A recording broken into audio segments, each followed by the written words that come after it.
23 heures que les premières victimes sont acheminées par pirogue.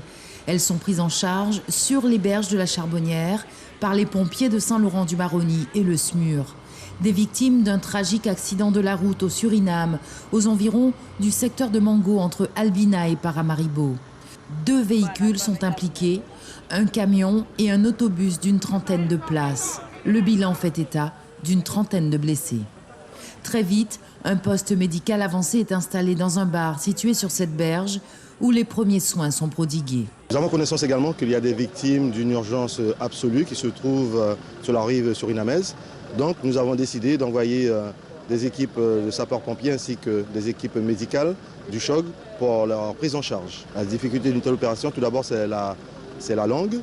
Nous avons la chance d'avoir des sapeurs-pompiers qui parlent également cette langue, qui a facilité la prise en charge.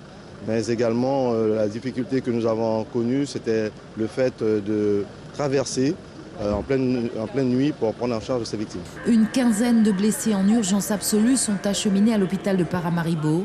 Les autres, en urgence relative mais nécessitant des contrôles et des radios, sont transférés au centre hospitalier de Saint-Laurent-du-Maroni.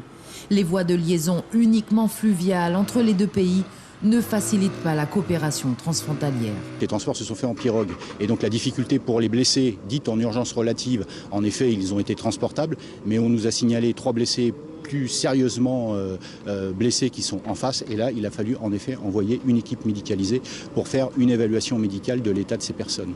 Une opération qui a nécessité l'intervention d'une 10aine de véhicules de secours de Saint-Laurent et le SMUR du CHOG. Le plan nombreuses victimes a été déclenché.